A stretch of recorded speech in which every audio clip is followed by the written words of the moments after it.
all our kingdoms, Mali. We have thinkers. When I was at the University of Ghana, I developed a graduate course for PhD seminar. I call it African Thinkers. Mm. Mm. Like Ketia. Ketia was in Mali even before King Mansa Musa. Mansa Musa was the richest man on the earth when he was in charge of University of Timbuktu and the rest of them. Two of the earliest universities in the world were created in Africa. One in Timbuktu, another one at Fez in Morocco. Mm. But people will tell you Oxford is there. Oxford is the oldest. Cambridge is this. No, it's a lie. That's what we are told. Amen. We have to decolonize our history. That's what I'm saying. That's the challenge. Mm. That's the challenge. We have to colonize our history. Yes, a lot of them were written by colonial masters, colonialists. They told us the way they wanted people to read them. Mm. They stole our arts. They stole our inventions. Even people were in slavery. We are talking about 250 years now of American history. The first person who died in Revolutionary War, Christopher Attucks, he was a black man. Come on now. In the Boston Massacre. Yes. Wow.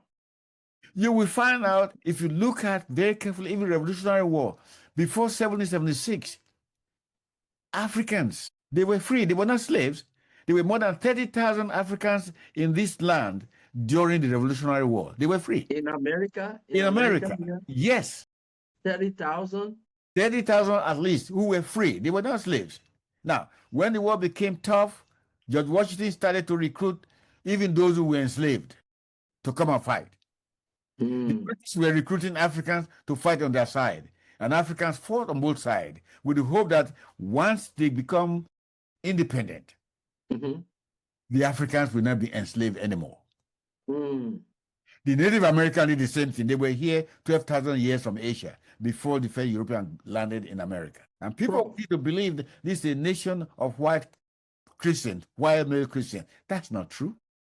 So, Prof, the big question that I have right now is, so how do we bring back Africa and Africa in diaspora to the center where we really belong in global progress? Because the things you are saying are huge information. It's power.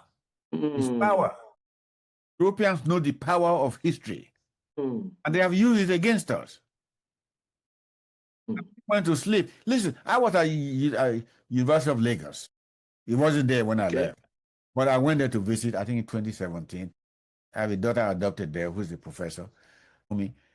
And I was told a story that they wanted to offer a PhD program in Yoruba language. And parents came out and said, why will you offer a PhD program in Yoruba language? We speak Yoruba at home all the time. Why are you wasting your time for a PhD in Yoruba language? What are you going to do with it? It was cancelled. But guess what? Nigerians go to France to study French, PhD. We go to England to study English, PhD. We go to Russia to study Russian. We go to China to study Russian.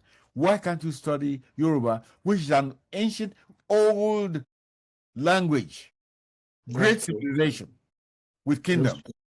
That's true. People are teaching Yoruba outside Nigeria than Nigeria is doing. I'm telling you now. If you go to Brazil, like I told you, you think you are an African village, a Yoruba village. Okay? The problem is that we have been colonized mentally. Nkrumah said that we have to decolonize mentally. How do we decolonize mentally? You have to unlearn those lies they told us. You're going to lead that. Well, that's why we created African Studies program. It's going to be led by our African educators who themselves have been decolonized, and there are not too many of them. Africa is still embracing a colonial educational system. Can you believe that?